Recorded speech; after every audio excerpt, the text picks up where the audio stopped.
due to the lockout in '98, NBA Live '99 did not have any rookies included in it. So Paul Pierce, Vince Carter, Dirk Nowitzki, Antoine Jameson, those guys didn't come with the game.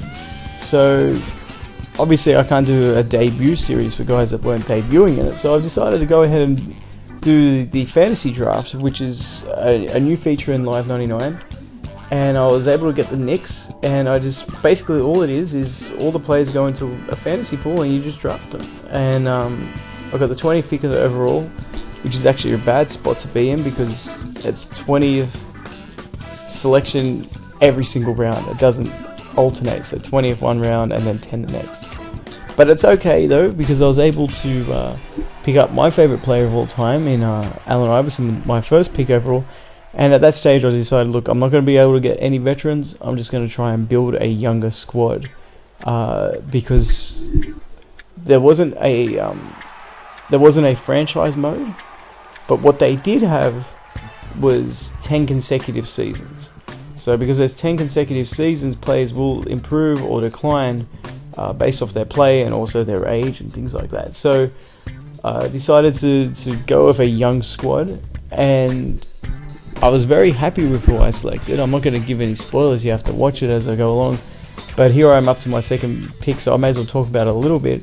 I had options to get a big guy or to fill out the backcourt, and I filled out the backcourt. I was very happy that I got him. I got Kobe. So I got Kobe and Iverson in the backcourt, and they're playing on the Knicks. So very happy with that. And but I do need to get a big guy with the next pick. So yeah, getting back to what I was originally talking about, which is NBA Live 99 not coming with the rookies. It might sound incredible, but back then there was no online connectivity with the consoles. That wouldn't come until the Dreamcast, and the Dreamcast was well and truly ahead of its time. We really didn't see, with the exception of NBA 2K and NFL 2K, but the Dreamcast, it took really until 2005 that we started to see, with the original Xbox, we started to see roster updates. And then of course with the 360 they came a lot more prevalent, and now we get it now where they're almost annoying. Every time you log in you need to get a download of the roster. But yeah, back then there was one workaround though. There was a peripheral available for the PlayStation where you could put your memory card into it. I can't remember connected via the serial port of your computer, but there was a cheap a device that was designed for using game cheats, right? So you could download saves, put it on your memory card, and then go ahead and play it. The EA did release, once the lockout was over, they did release the rookies. They definitely released it for the PC as a patch, but they did release that as a memory card, or for the memory card. But not a whole lot of people had it, and because not a whole lot of people had it, it was very rare. But it all worked out, just like this roster's all working out, but we'll talk about that in a minute. But it all worked out because the very next year you had two draft classes. You had, debuting in the live series. So you had the 98 draft, which was, as I said, Pierce, Nowitzki, Carter. But you also had the 99 draft, which was Elton Brand, Steve Francis, Lamar Odom, and those guys. So two very exciting deep draft classes that we'll have a look at in Live 2000. But for the time being, this fantasy draft, it actually this has potential right now, because starting lineup now, as you can see, as I'm taking Marcus Camby, starting lineup: Theo Ratliff and Marcus Camby inside, TMac and Kobe on the wings, and you got Iverson at the point guard. So very young team. There's a lot of versatility there too. So if I want to go small, I can definitely go small. I can put T-Mac at the 4. I could also put him at 2, so I can go big really as well with Kobe at the 1. Not Jermaine O'Neal, he comes later. Spoiler alert. But then you've got Theo Ratliff, a very good defender. Marcus Camby, very good defender. These guys aren't really good post defenders, but they will protect the rim and they will come over on help. Good rebounders too. You see me taking Chauncey Billups there, and that just opens things up even more for my versatility, because Iverson as you know, Iverson, especially at this stage of his career, wasn't really a point guard. Now, I can now play a backcourt of Billups and Iverson because Billups ticks all the boxes when it comes to being able to defend, being able to initiate an offense, being able to shoot as well. And Iverson then can slot over to the 2 guard. Kobe can play the 3. TMac theoretically, 6'9", could play the 4, and then you got minutes being split between Camby and Ratliff, and as I mentioned before, Jermaine O'Neal. It's going to be interesting to see what I do with this, if I actually play some games or if I just run it through and sim it.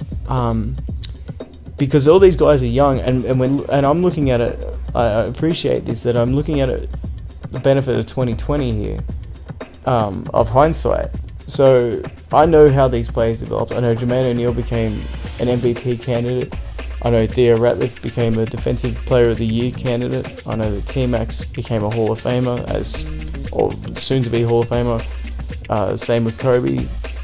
Iverson obviously got inducted, and all that. So I know how these guys turn out, but it'll be interesting to see how they all turn out with NBA Live's engine, and if they can sort of predict the future, because I really like this lineup and I want to play some games with it. Maybe we will. Maybe I'll sim it and then do a playoff run with these guys. I don't really feel like doing 82 games. That might be a bit too much.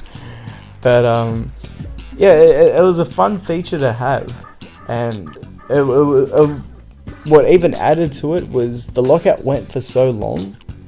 If you were playing it, I guess you could sort of buy into it that this could have been an outcome of the lockout. Like, okay, contracts have been null and voided because the lockout's gone for 2 years now, right? So because that's happened, even though it didn't go for 2 years, but just during it felt like it went for 2 years.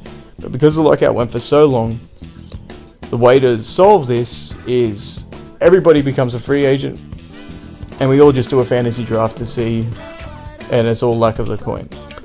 And that sounds far-fetched, but it's not as far-fetched as if it happened in a non-lockout off-season.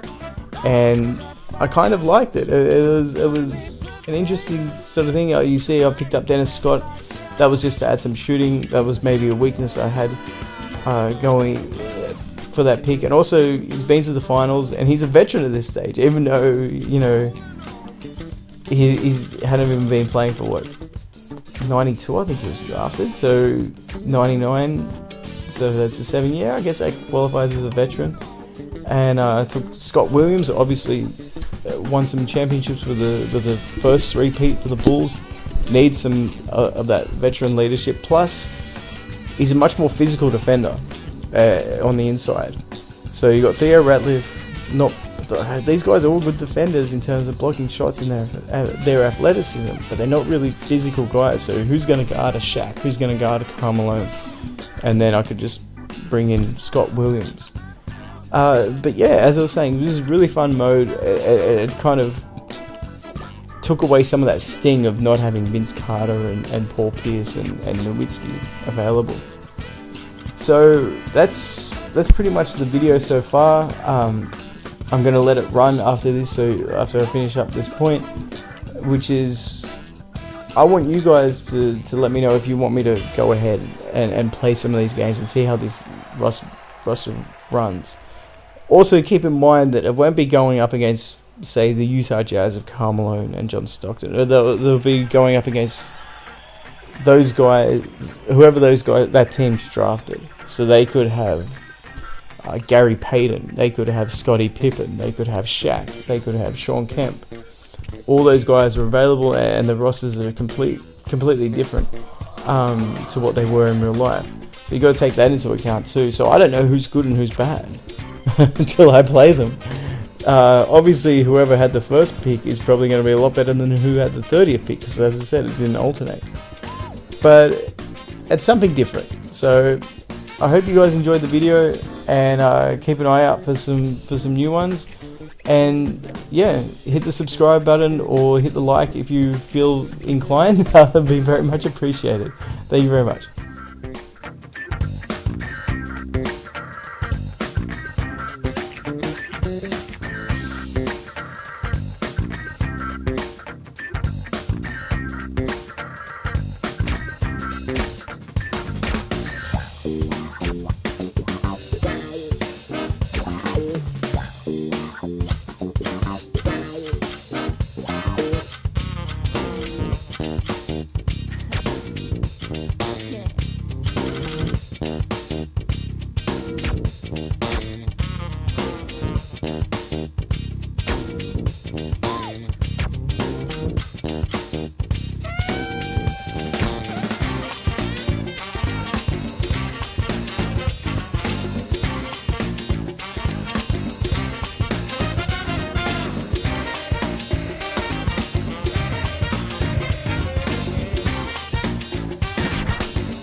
Jam!